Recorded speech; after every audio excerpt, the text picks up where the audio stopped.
So, can reading change one's thoughts? I used to think that that was kind of a ridiculous question to think about, and that, of course, reading is going to change your thoughts. That's how we sort of build knowledge. Is we have sort of this structure, and this is the way I imagine it. Right? I'm not might be perfect, but I imagine we have this sort of structure in our mind, and that sort of builds on top of what we already have. And the idea that reading could sort of branch off and to go into different directions, I think is a really remarkable sort of way to think about it. However, I have now grown a heck of a lot more cynical in this world, because I see that a lot of people will say that they read, or will say that they are thinking about something, but they're really not. They're reinforcing. They have what's called confirmation biases, right? So this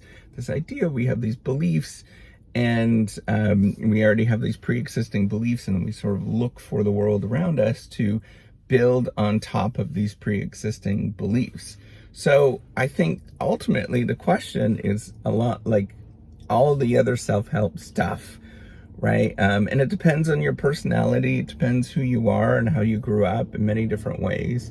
But if you embrace it and you want to discover new things, yes, you can learn all sorts of really exciting things about the world by reading.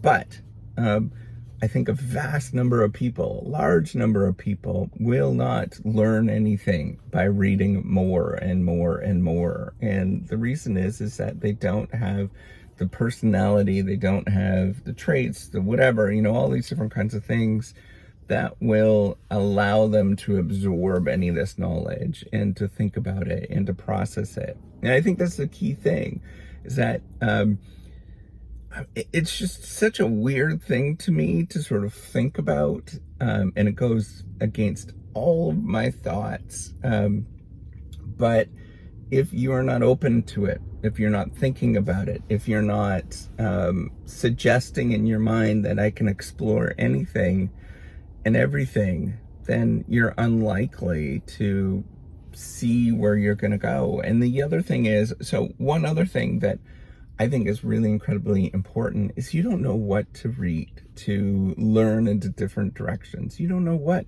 it is that you're actually looking at. And unless you are guided, unless somebody sort of brings you in a certain direction, you're going to repeatedly read the same thing. My grandpa, he would read and all that kind of stuff, but the only thing he would read are country and western books. That was it. He wouldn't read anything else, wouldn't go into any different directions, and wouldn't explore in all these kind of weird dimensions that we have and all this sort of knowledge. The way that I think about it is, I want you to think about this right now. The way that I sort of process this, the way I ask students, we have libraries, massive buildings in every city, massive buildings that have free information, free books that you can go and peruse. And I ask my students, how many times do you actually go there and just pick up a book and read? Nobody does. And when you realize this, that it is extremely unusual for people to go and read something that is outside of their domain, you'll realize that we probably are not changing a heck of a lot. We're probably just regurgitating some of the beliefs that we already have. Now, how do we go to the point where we actually can see these things? I think a lot of people can't, right? They're not going to be able to, because of the beliefs and the traits, endowments, whatever we actually have.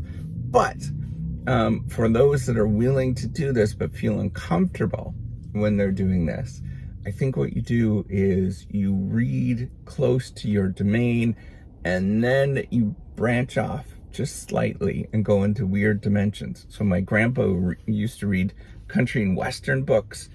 Maybe that he adds on every once in a while a country and western book that happens about modern society, or a country and western book about, why was that so popular in the 1950s, right? Like all these kind of things, where you sort of weave in to explore different domains. I think that's how you sort of branch off and you feel a little bit more comfortable. If I was to read something about, I don't know, something that's very aggressive in various different ways, I would probably feel revolted. But if I go and I read a little bit that's, a little paragraph that's part of this sort of genre of something that might make me revolted, I might be exposed to it temporarily. And if I repeatedly get exposed to it, I might feel comfortable eventually on with reading about this particular topic.